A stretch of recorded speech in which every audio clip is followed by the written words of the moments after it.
to Wake the Bear Radio with your host, Brandon Johnson, Chris Hurst, and Ron Powers.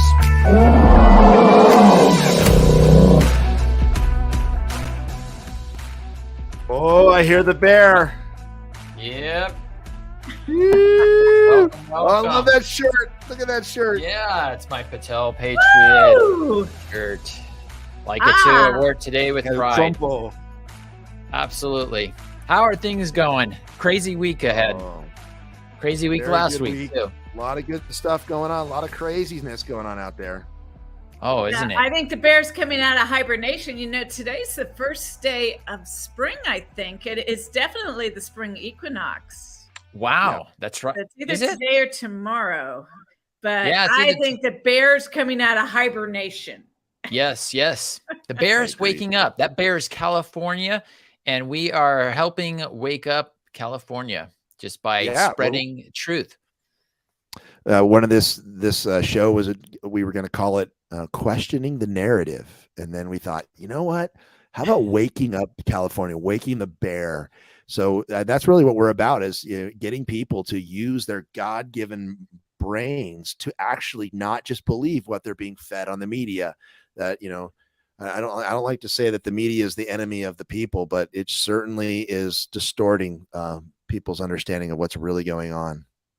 Well, I think the mainstream media, we can all agree, has a very nefarious and questionable motive coming from Project Paperclip. So for the most part, mainstream media isn't always the people's friend. Mm-hmm. Yeah, definitely. Yep. Well, this week we also had a celebration on the 17th, a couple days ago, which was St. Patrick's Day. Now, we're not bringing up St. Patrick's Day because we just like to drink ale. There is an amazing history behind that. You want to tell us a little bit about it, or are we all jumping? Drinking ale is good. I mean, I think Benjamin Franklin said God made beer, and therefore it proves that he loves mankind. But that's right. But yeah, that's not really what it's about. It's about there was a Saint Patrick, an actual historical person who was in Britain, who was captured by pirates, raiders, and taken to Ireland, and he got free. This is a powerful redemption story. He got free miraculously, and then God sent him back to his previous captors to preach the gospel to them, to free them from sin and death. So what a great story. I mean, it's not really what we're about at Wake the Bear. What we're really about the gospel is that we ourselves have been freed by God's grace, and therefore we want to go back in and free those other people. And that's really the heart, right, of who we are. I mean, even if Joe Biden and Kamala Harris and AOC and all these people, even though we see them as very wicked, we really want to see them repent and come to a saving knowledge of Jesus and turn over their lives over to God. So, yeah, it's a story of redemption. Yeah, it's amazing amount of forgiveness that St. Patrick had to go back and actually lead his captors instead of, saying burn in hell for what you did to me. He was willing to put that down and it's interesting. He used the clover, the 3-leaf clover, to help explain the Trinity, Right. 3 parts to God. And it's funny how the devil always comes along and loves to mess things up. And it's a 4-leaf clover is where you get your good luck, and all that stuff. But that's just an attack from the enemy, just like every holiday that has been a Christian-based holiday. Christmas with Santa and Easter with the bunny and the eggs and, et cetera, et cetera. It's just like, so that's what, St. Patrick's, that's what they did to him. So 3-leaf clover is the Trinity. He was a Christian saint. He forgave and he went after the people that did harm to him, and he went and won them over and shared the good news of Jesus. So we got to keep that as a good example. Absolutely. Yeah, well, I think that's kind of what's going on even right now, is that the movie that we're watching being played out is giving those who have been wrapped up in the cabal a chance to willingly come clean and to repent and to confess and to turn against those who have them under their control. I think that's why it's been taking so long, is whether you're giving people basically an opportunity. Are you going to stick with this global pariah, or are you going to turn and become clean? So. Yeah. I think the current narrative right now, probably the biggest news story that we're hearing about, is a possible Trump indictment. And when you're talking about that, you're really talking about not just something that's coming against our former president, but something that's he's announced that he is running for president and that he is going to be part of the GOP Republican nomination. So what we're looking at is a political weaponization of the legal system at a whole new level that I don't think we've seen before. No. Oh, it's off the rails. I mean, crazy train off the rails. If you look at even the case, let's just go a little bit of background on the case, just so people know what we're talking about. This is a case that's almost 20 years old. I mean, 17 years old, back 2006, where he may or may not have had some affair with the ex porn star, Horseface. Yeah, Horseface, Stormy Daniels. But he paid for a non-disclosure agreement. And that in itself is not a crime. But what's really interesting is that's almost 20 years ago. And I'm not excusing anything for it. But what are they trying to do? They're trying to get this guy in jail. I mean, I'm not sure what he did. They're trying to create, at the very most, it's supposed to be, a misdemeanor. And they're trying to make it a federal. And this is a case that's gone way beyond the statute of limitations. I think it was 2 and then even 5 years if it's federal, and we're going back, and I think it was just 2014 or 17. I can't remember where the case actually was happening, but it's outside of that. And the feds didn't even try it because they're like, we don't really have enough proof on anything. And, this is something we don't really do. And so they dropped the case. So they're resurrecting an old case that was dropped by the feds, that's outside of statute of limitations, by a guy who, what's the guy's name? Alvin Braggs. He campaigned saying, I'm going to go after Trump. I mean, I look for a person that's campaigning. They're like, I'm going to end this, lower crime, help this and do that. I'm going to go after Trump. And it's just like, what kind of platform is that? So obviously he's trying to fulfill his whatever, but it's just ridiculous. Yeah. Well, he's basically a leftist Manhattan DA that was put in by, it's very easy to track the funding of his campaign money to George Soros. And so he is basically an installed DA with the purpose of going after Trump and bringing an indictment with whatever he basically could find. And Mark Levine, he did a really good synopsis. He said that what they are bringing to the table are these non-disclosure agreements. And everybody has them. Companies have them, individuals, divorce parties. They come up with non-disclosure agreements. He said probably the DOJ and a lot of members of Congress, they all have probably used non-disclosure agreements. It doesn't say that there's a pay for play. It's just basically saying that they don't need to announce what this money is being used for.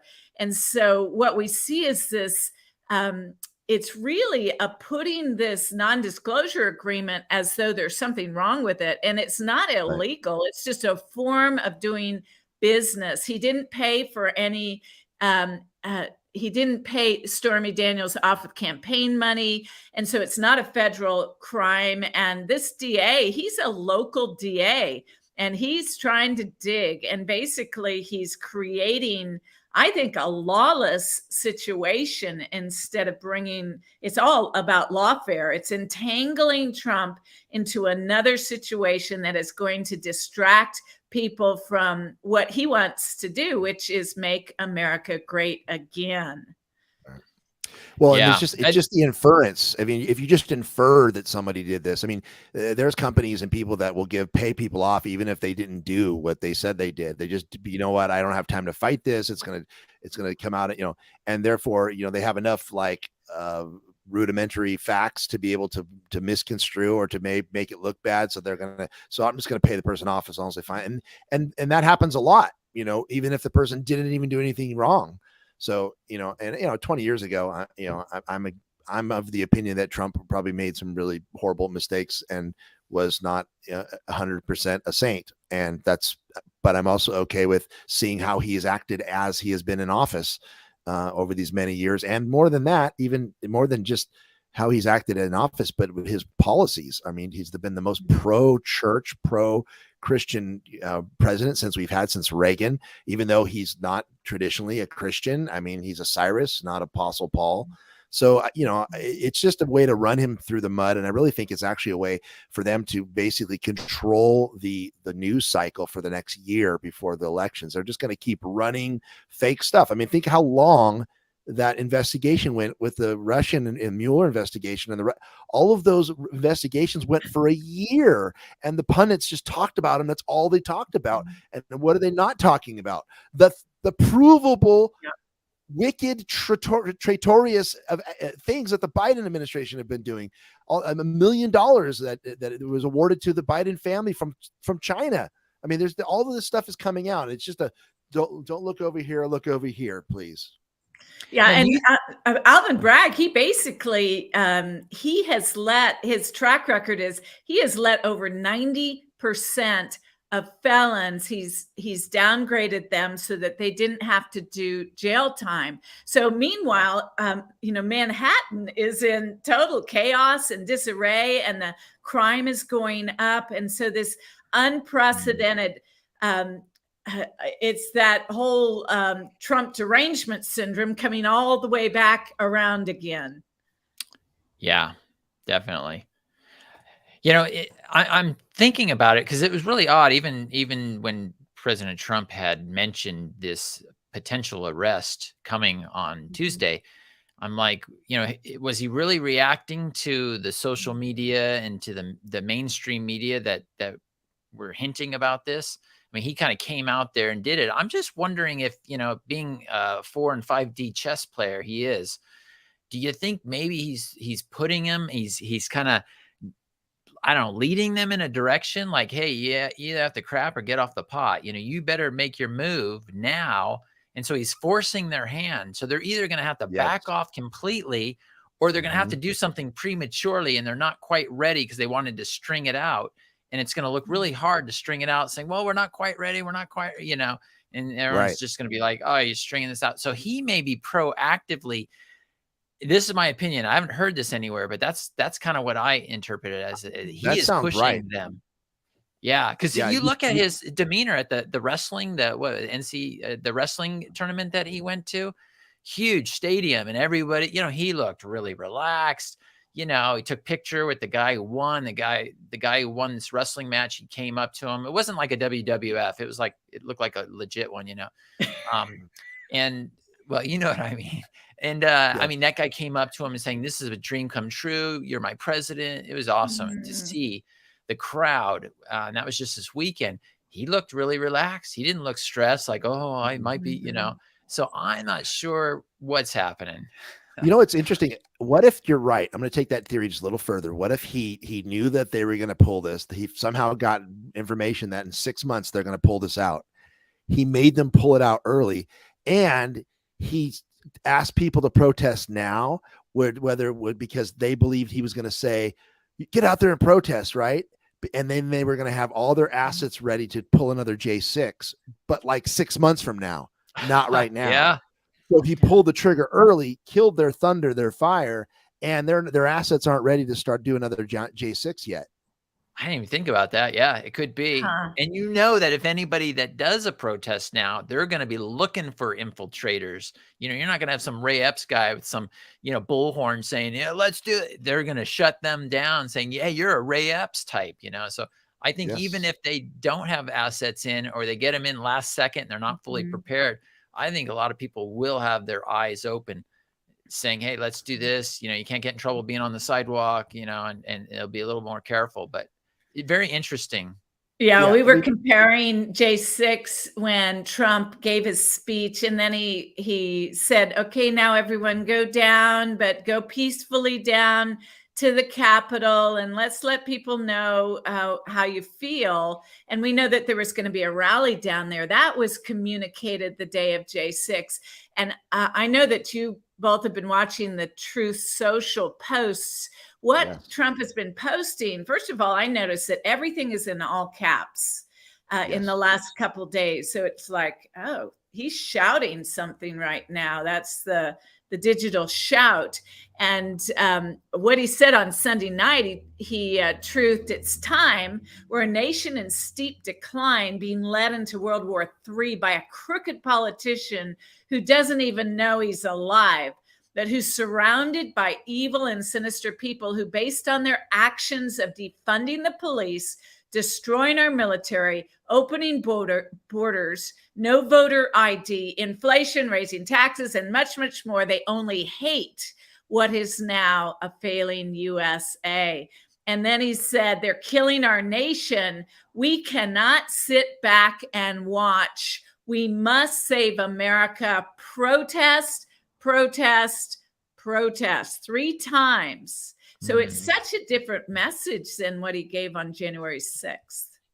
Yeah, I think there's a couple more positives here. You know, and I'm just going to throw these out. One, you're right. All of his texts were his truths were in all caps. Not only that, but they say that he doesn't misspell things unless there's a reason. And LT was talking about this. He said for stolen elections, there's 2 L's in stolen, and borders. There's he added an A for borders. So I wonder what's behind that. I mean, there's a lot of you know, thought about that. But I mean, here's a guy, you know, he can obviously just spell check his stuff before he sends it out. And if I was the president of the United States, I would certainly do that myself. Right. So he did. So it's probably a reason to have 2 L's and then borders. And then the other thing I'm thinking about here that could be good about this is if he does get them to arrest him, one, then he can administer evidence into the legal record that cannot be denied. So that they want to throw out information, but they don't want to actually enter other evidence. It would force it to become an actual legal procedure rather than just another show trial like the J6 and the other things they've done. So that's a positive if that's one of the things, is then he can throw in exculpatory evidence. And then you know, we were told that, you know, by Juan O'Savin that this is what's going to happen. He would be arrested at some point. And I don't know if that's true. That's misinformation purposely stated. It's part of the play to push their hand. I don't know. But he said that it would get Trump completely out of the way. So when the big downloads happen, when the big reveals come, that Trump is completely out of the way. So you can't really blame Trump for the military sharing all of the data and information they have. And he's basically, the poor guy's in jail. He can't do anything. So those are some 2 positives. Now I got a couple negatives too. You know, he said we're basically a third world, communist police state. And that I think is really key. I think that he's really trying to show that, like, I think to put that right up against how they're treating Biden, how they're treating him, how they're treating, you know, how other countries treat people. But the other thing I'm concerned about is that there's like this controlled, you know, maybe there's some sort of a controlled opposition here, or maybe there's like a psyop. Like, so this is the key, I think, that, you know, there's obviously psyops on both sides. They're trying to psyop each other. Misinformation must be used. You got to use fake information to get the enemy off your trail about what you're really doing. What I want people to wake up to is, and I was there, I was thinking, oh gosh, we got to protest. And then I watched a bunch of people on Twitter say, oh, don't protest because they're going to do another J6. And I went, wait, darn it. So if we don't protest, we give up one of the fundamental rights of being an American citizen because we're scared of what they might do to us. Right. And that just completely makes me mad that they so slandered people during J6 with all of the provocateurs. They turned average American patriots into you know, domestic terrorists and lumped us all together with whoever was on the front lines. Could have been Azov people from Ukraine. That's another theory that's coming up. Facial recognition is showing that possibly some of the guys on the front lines of J6 were Azov. There was a guy that had a video that showed that there were 3 busloads of people led to the front by the police. And they jumped off the bus, 45 people, put on Trump gear under the trees, and then went up to the front of the line.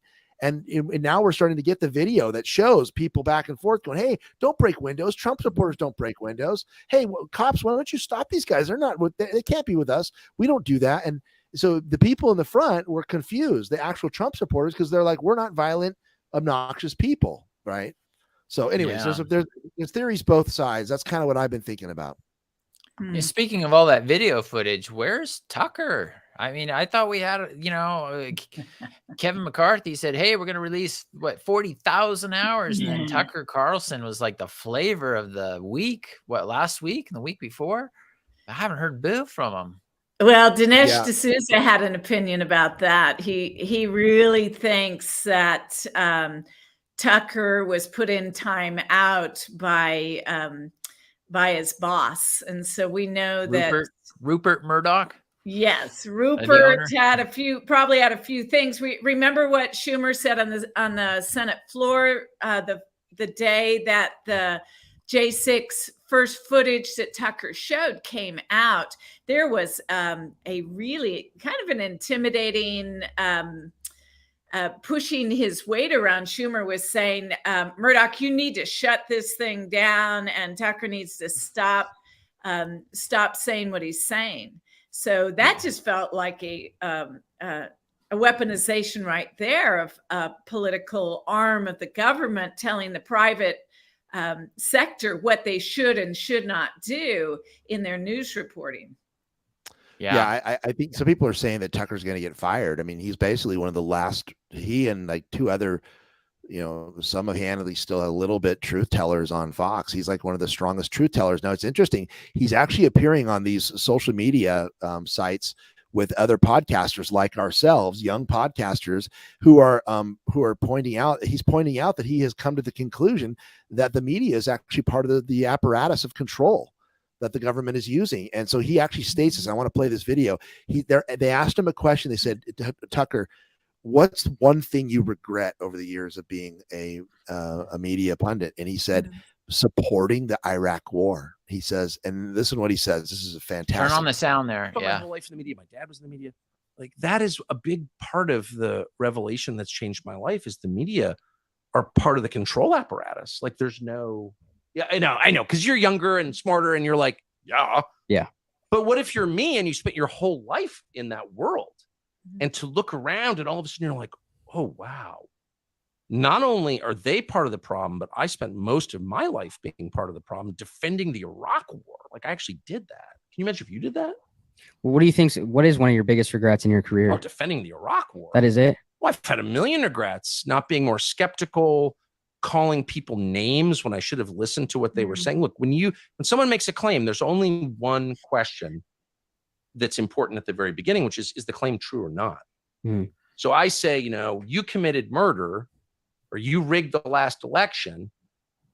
Before you attack me as a crazy person for saying that, maybe you should explain whether you did it or not. You know what I mean?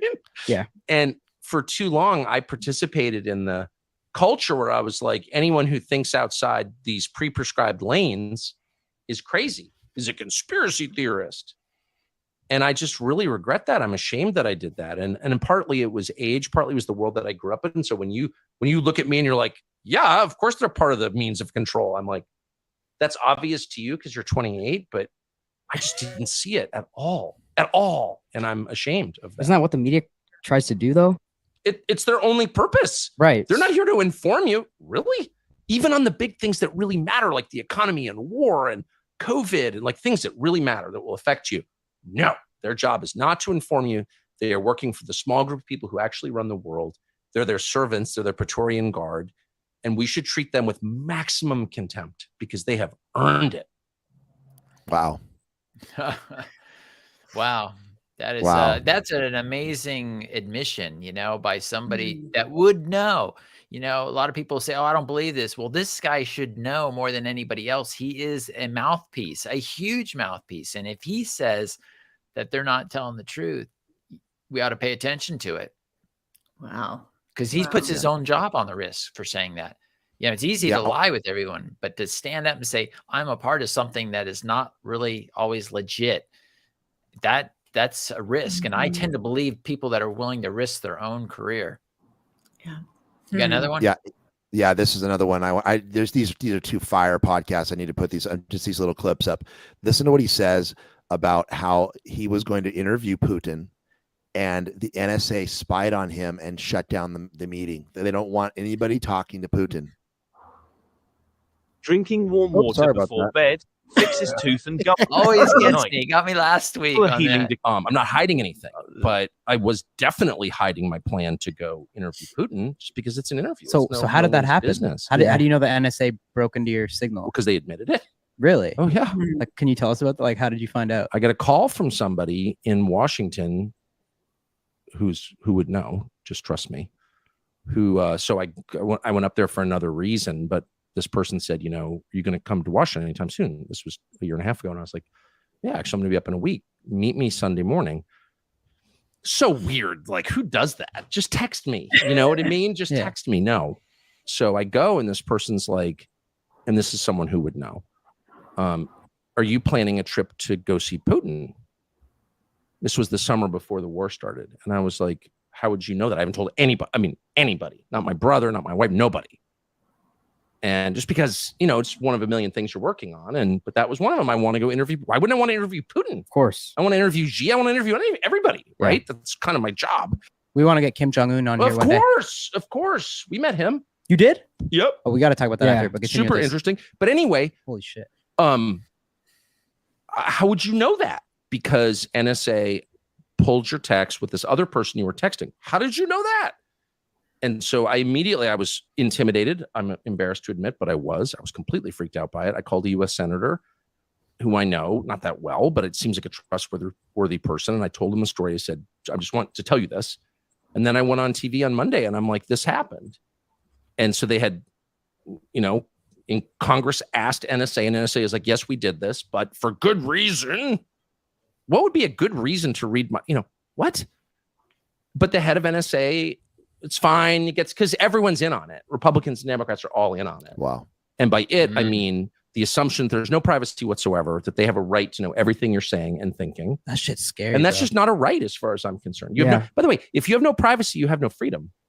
Freedom is predicated on privacy. Wow. It's like none of your business. You don't even think about that. Like they can just go through your phone and find everything. They did it to me, so I know that for a fact. But again, if you have no privacy, you have no freedom.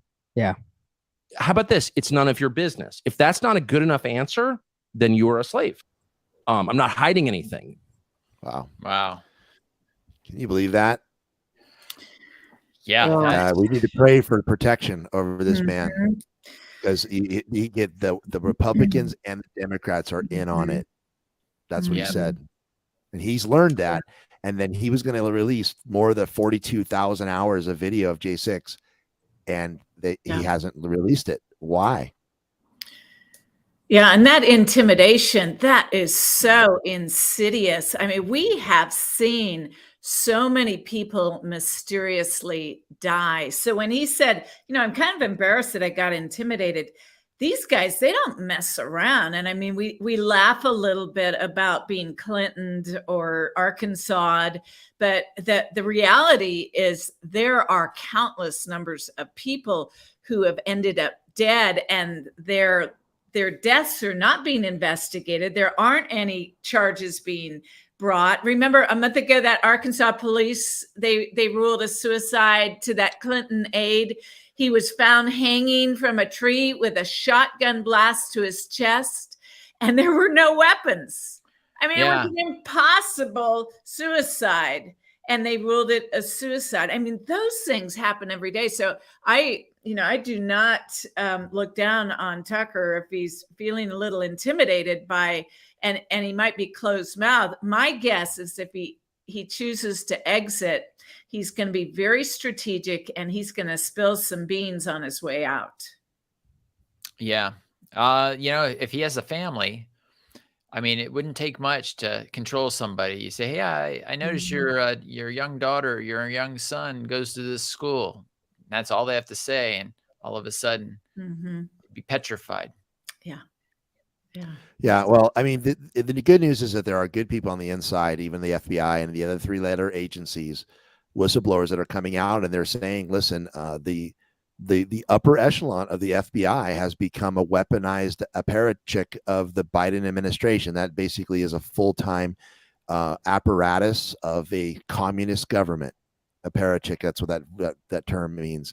So there are more and more people that are coming out saying the upper echelons, so what we need to have happen is the people on the lower echelons saying, no, I will not do I will not follow unjust orders. I will not continue to give in to this. And we just need to be praying that there is righteousness and people of integrity and people who will stand in the gap, or we're going to see more and more of this going on. Wow. Yeah, absolutely. You know, there's a verse, I can't remember where it's at, about justice needing to be blind and that to not show favoritism.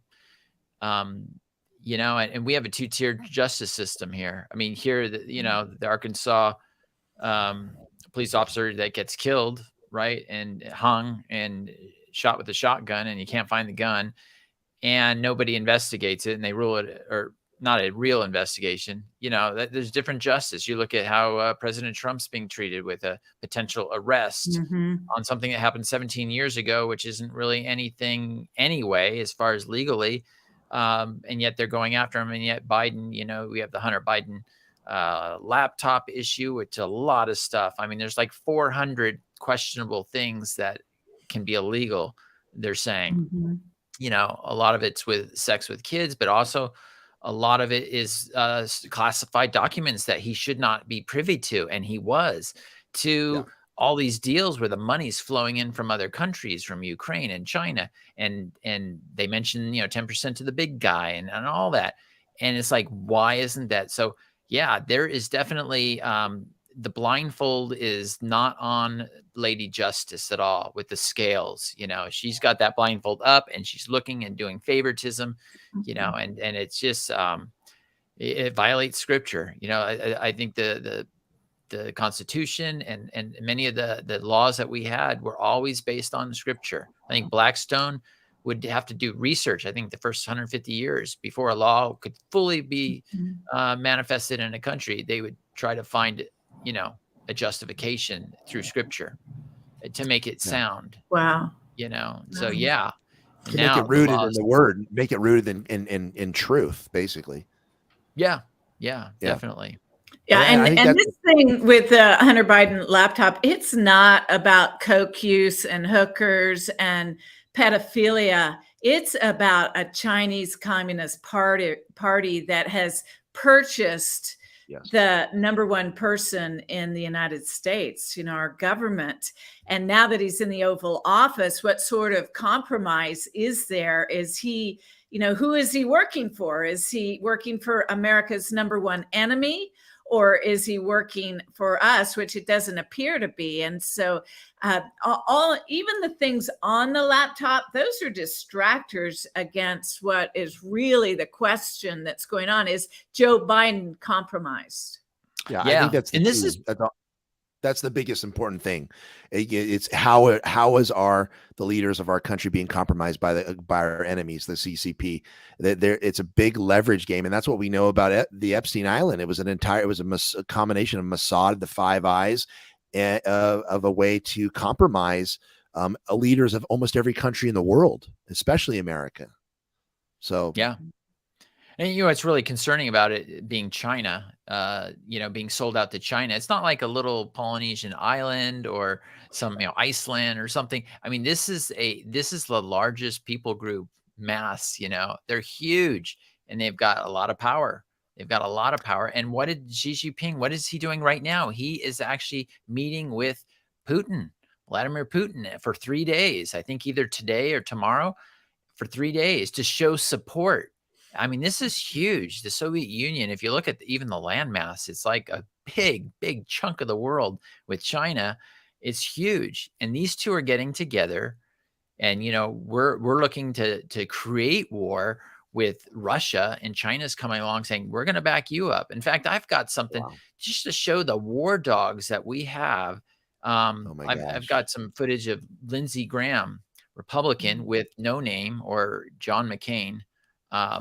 And it's just really startling. So let me just play that real quick.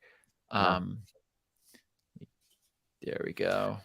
Well, while you're setting that up, While you're setting that up, I wanted to say, you know, China actually has a plan to take over America without ever firing a shot. And they call it the assassin's mace in their military schools. They train how a much smaller, much weaker assailant can defeat a much greater opponent. It's called the assassin's mace. And it's basically how they've been training their government and their intelligence agencies over the last many years to be able to ensnare and entangle and control America. And you've got guys like Lindsey Graham and John McCain and all the others, both sides of the aisle, making really evil agreements with people that are compromising America's interests. Go for it. Yeah. So they're here. They're with the Ukrainian army, and they're talking back in 2016. And so let's just listen. Your fight is our fight. Ваша боротьба – це наша боротьба. 2017 will be the year of offense. Рік 2017 рік буде ріком нападу. All of us will go back to Washington and we will push the case against Russia. Ми всі повернемося до Вашингтону і ми будемо відстоювати санкції проти Росії. Enough of a Russian aggression. Досить вже російської агресії. It is time for them to pay a heavier price. Час вже щоб вони заплатили важчу ціну. I believe you will win. I am convinced you will win, and we will do everything we can to provide you with what you need to win. Я вірю в те, що ви виграєте, переможете. Я переконаний в тому, що ви переможете, і ми вам допоможемо всіма можливими засобами. Це те саме гільзи з ворожих БМП, які... I think we get the point, though. It's, you know, I mean, he said in the year of offense. I mean, that is just like, wow, we're gonna destroy them. We're gonna win. We're gonna, you know, we'll make sure. And he's telling, we believe you can win. And this is 3 years after a coup d'etat, right? Yeah. Actually, maybe 2.5 years. So, you know, we want to win. We want to end Russian aggression. Well, who was the aggressor in 2014, just 2.5 years before, when you had Ukraine that was at peace with both NATO and with Russia, but they were not NATO. And then all of a sudden we get a pro-NATO person in, Victoria Nuland, Barack Obama, you know, and they come in and they do a color revolution, which we covered in Ukraine on Fire. Again, I can't say it strong enough. You got to watch it if you want to know the history. You know, Igor Lapanik is the one who did it, with Oliver Stone. And so here he is saying, you know, Russian aggression. He's just saying what they want to hear, but he's saying this is the year we'll be the aggressors. And that's exactly what's happening now. I mean, this week we had a drone that was not shot down. It was, you know, they try to get it down. You see the footage. They're spraying their fuel, emptying their fuel on top of it, hoping that it'll just go down. So obviously it's not a quick, hey, we're just going to shoot it down. They don't want to trigger us, but we as in the US are looking for an opportunity to go to war. At least that's how I'm interpreting it. Well, yeah, we're poking the bear, aren't we? We're really poking the bear. Even Zelensky, who loves the camera, he was talking about how the International Criminal Court today, which Russia doesn't even recognize the International Criminal Court, but basically the criminal court issued an arrest warrant for Putin. I mean, talk about poke the bear. And the Russians bringing down that drone. I mean, those drones are exactly what they use for forward reconnaissance for the tanks that are on the ground. Those tanks that we gave them that are moving towards the Russian border at this time. So they had a lot of good reasons to bring down that drone. But I've got to say, we're close. We're close to having that bear come back, and when he comes back, his teeth will be bared, and we're going to be very sad that we got him so angry. It makes no sense to provoke a global superpower who has nuclear weapons into war. It is the dumbest thing I've ever heard of. Why aren't you sitting down and having a conversation with Putin? Why aren't we talking to him? You know, why did they try to shut down any dialogue with Putin by Tucker? Like, why are they? And here's another thing. Why didn't they want President Trump to talk to Putin. Oh, don't talk to Putin. They're buddies. Trump's like, hey, maybe I'll talk to him and we won't have a war. We'll sit down and come to an agreement and not have a problem. Yeah. And everybody's like, oh, you're so pro Putin. He's KGB. Don't you know? And like, it's because they have been developing the narrative since 2016 in this video. And the question I have for this video is, how many of those men in that room are dead now because of our people? They're no longer. And then how many of those people in that room were actually Azov battalion? Okay. Nazis, literal Nazis. Right. And not only that, because in 2015, the United States Congress designated the Azov battalion as a terrorist organization, but we're on doing secret discussions with the terrorist organization and planning an attack on Russia to provoke them to start World War III. Boom. That is insane. Yeah, they were fully aware of it. They asked Victoria Nuland, hey, do you realize that some of these people are neo-Nazis? And she said, with the Ukrainian army, there's many sides to it. There's good sides and there's some dark sides. So she admitted that there were these people in there. I mean, why not make a stipulation? Hey, we'll support you. You need to get rid of all of these people. Right. They didn't. They worked with them. And so, yeah. Yeah, and civilians, 20,000 Ukrainian civilians who speak Russian were assassinated over the course of 2015 to like 2017 or all the way up to the time of the war. And Putin tried to talk to Biden and said, listen, can you just assure me that you're not going to adopt Ukraine into NATO and be right on our border? And just give me that assurance and I'm not going to go in and attack. And Biden wouldn't give him that assurance. That would have stopped the war from happening. Yep. Part of the 16-year plan. Everything is collapsing around them. That's the thing. The banking system is collapsing.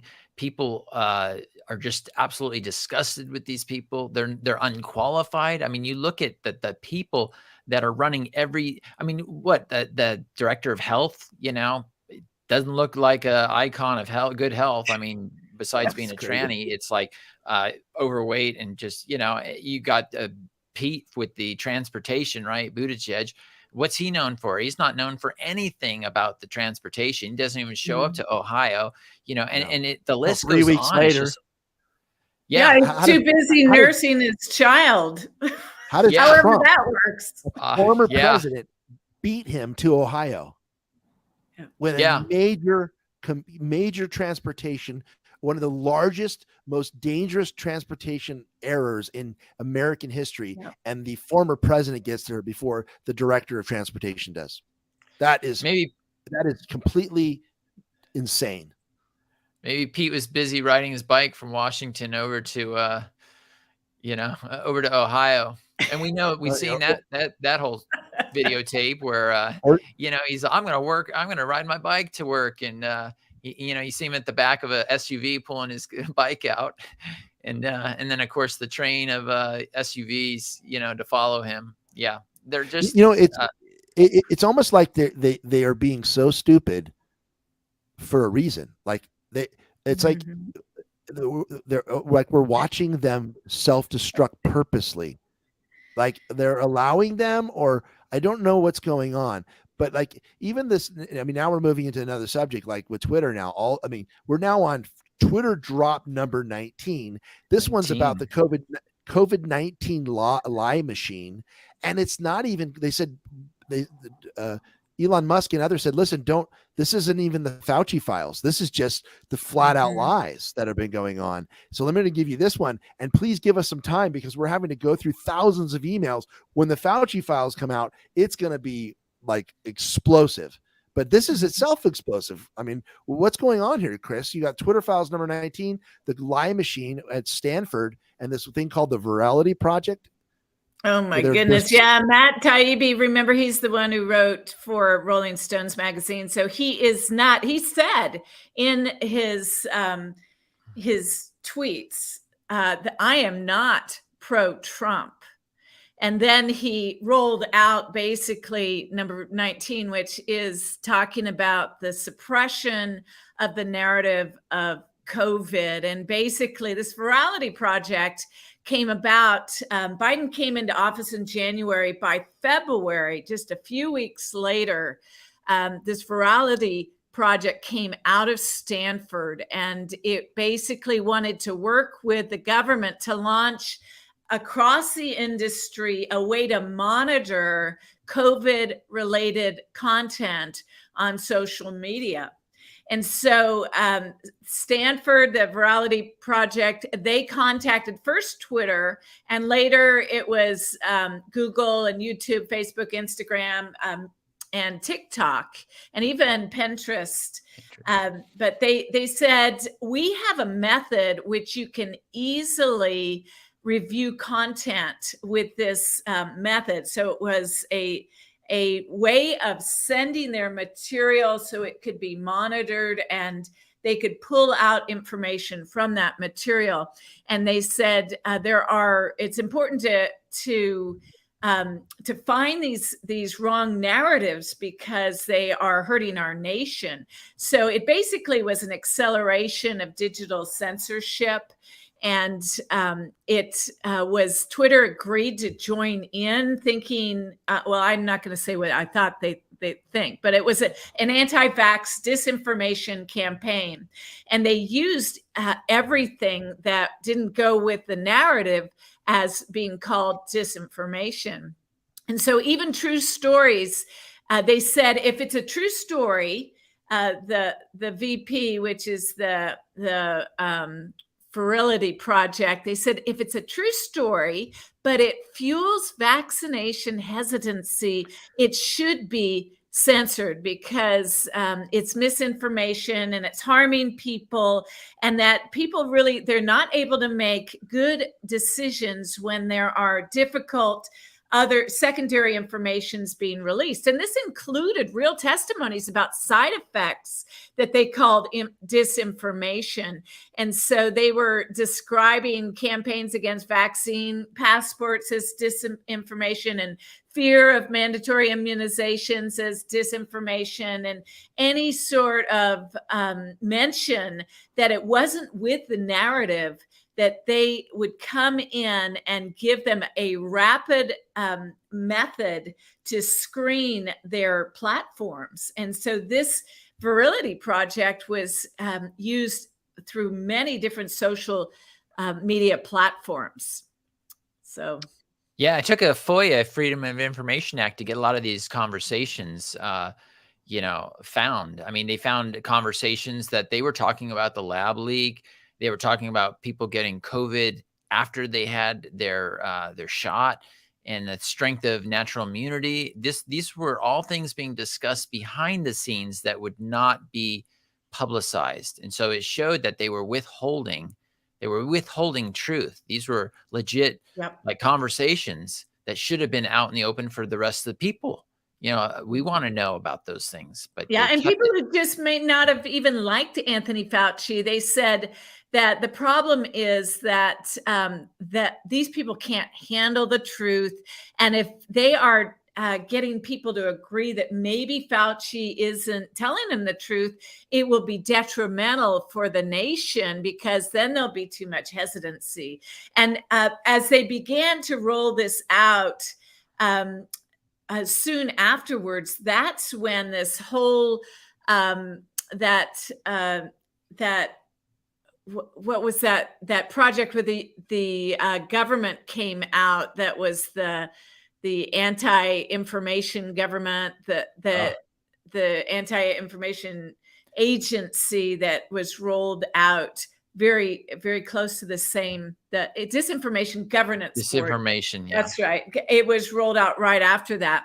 And then what VP said, the Virility Project said is, hey, we could do this for anyone that is questioning election integrity too. We can expand this beyond just COVID information if you'd like us to do that.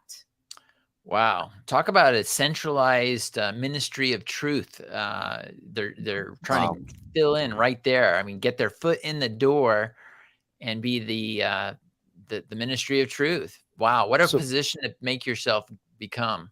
Yeah, Matt Taibbi was also on a recent podcast, and they asked him. They said, "What surprised you the most about all of that you found out?" And he said, "What surprised me the most is how formal the three-letter agencies had a formal agreement with Twitter to control what was being." He said it wasn't just tacit; it was a formal. They met with them every week and decided what they wanted to take down and what they wanted to put up. So, Matt Taibbi, he's not a pro-Trumper. He's definitely, he calls himself a UC or a ACLU Democrat, but he said, I was just appalled by how clear and formally this control apparatus had been created to shut down. And virality means to stop things from going viral. So they're shutting down anything, even differences of opinion that are true, to stop a viral a narrative going out that they don't want going forward.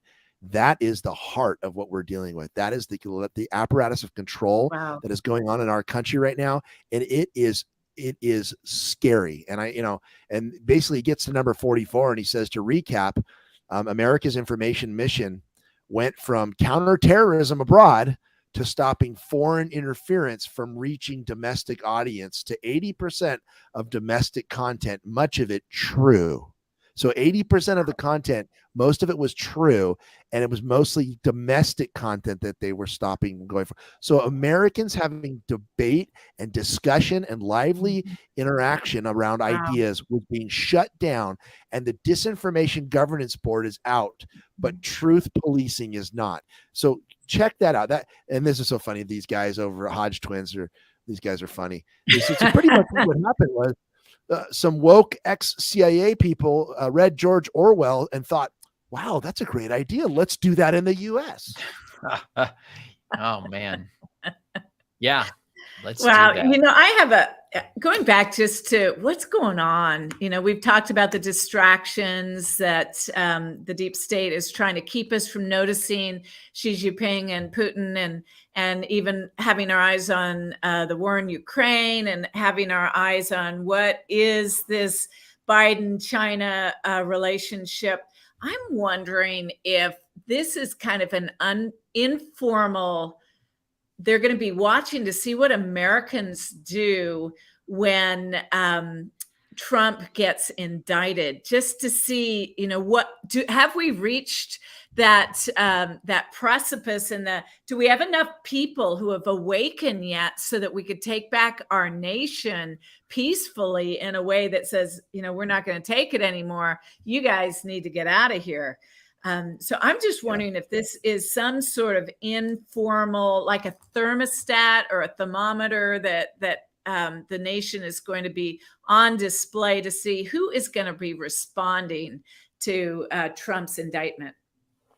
Well, I think, if they have been controlling the narrative for such a long time, the media is the control apparatus, as Tucker has said, then that means from the very beginning, anything that was going out that would be counter to the narrative, they were shutting down.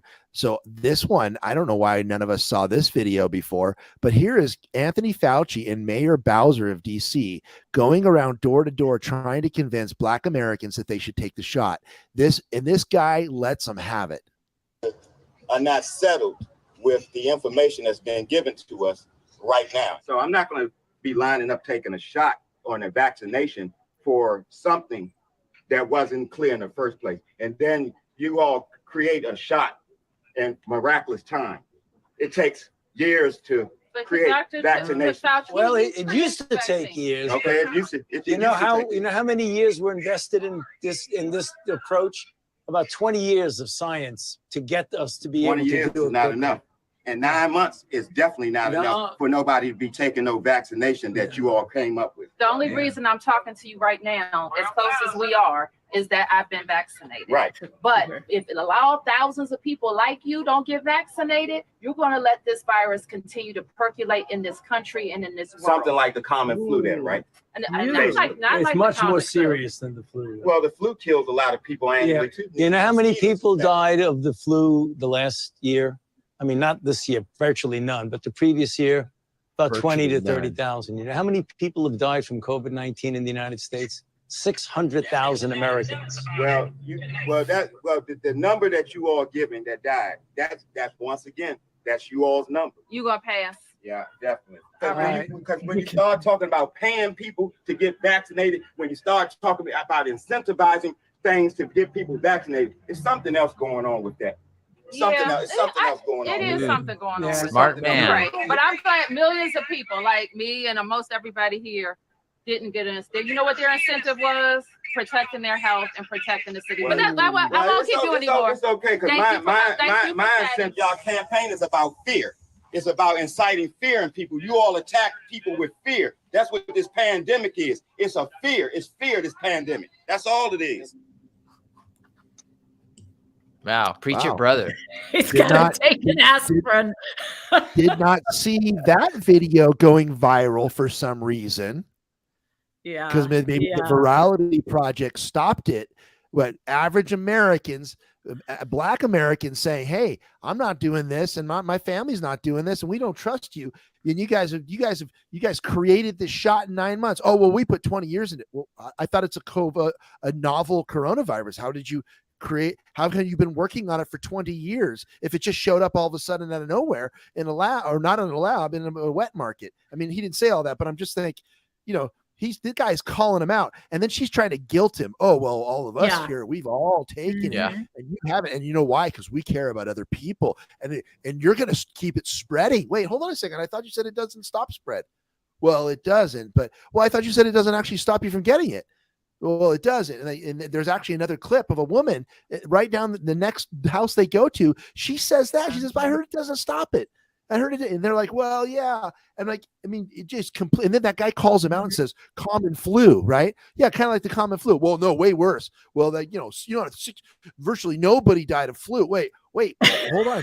Yeah, nobody died of flu this year. Died of the flu? That's because you're counting all the numbers of the people that died from flu as from COVID.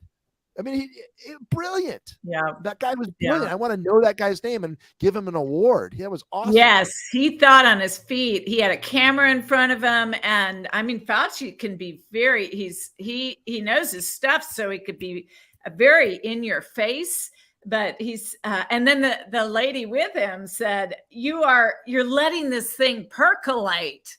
You're the reason that everyone's getting sick because you won't get a vaccination. Bad person. And he caught up. Well, and then they're walking away, and he's all, you know what this is? This is a campaign of fear. Yep. It's a campaign of fear, and I'm giving into that. Where was this video? Why haven't we seen this video till now? Because they shut it down. Average Americans questioning the narrative. They shut down any debate or discussion on Twitter, on the major platforms, and they said, what else can we shut down? Oh, we can shut down the whole election fraud narrative. And that's what they've been doing, is they've been controlling everything. Mm-hmm. It's all connected. All connected. Well, I think some things are leaking out. Absolutely. Leaking out. And they're not going to be able to hold it with their depends. Definitely. Well, it's been a good week, and you know what? People are waking up. We had the advent of The Chosen being at the movie theaters, way beyond expectations. People want it, and then Jesus Revolution came out, and I just saw on Twitter or Facebook that they passed $40 million.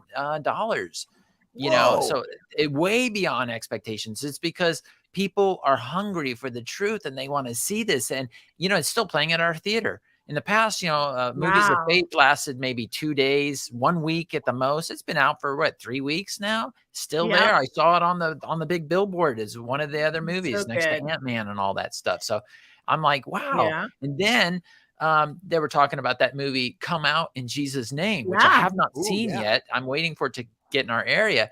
But they had 2,000 theaters across the country playing this. And apparently demons were coming out of people and all kinds of crazy things at the theaters. So they're hearing a lot of interesting things. So I kind of looked up this pastor who kind of was more the central figure, Greg Locke.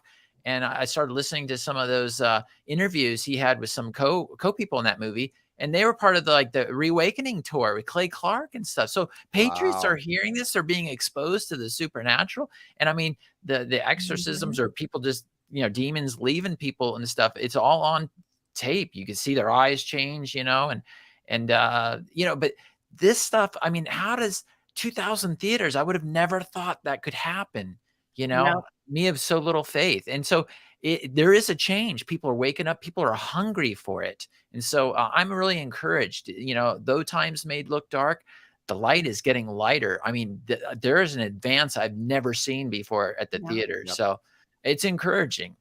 Well, and patriots are becoming Christians, real Christians. And Christians are becoming patriots. Yeah. And you got the J6 Trump song that was #1 on YouTube. And now you've got that song that was Trump won. Yes. And we know it. They took the J6 off of iTunes, and then Trump won. It fills right back in as #1. And so it's like the Hydra with all the air, you know, you cut the snakes off and more come out. Yeah, you can't keep a good man down, and you can't keep a good nation down. No, you can't. So, good night. Good night.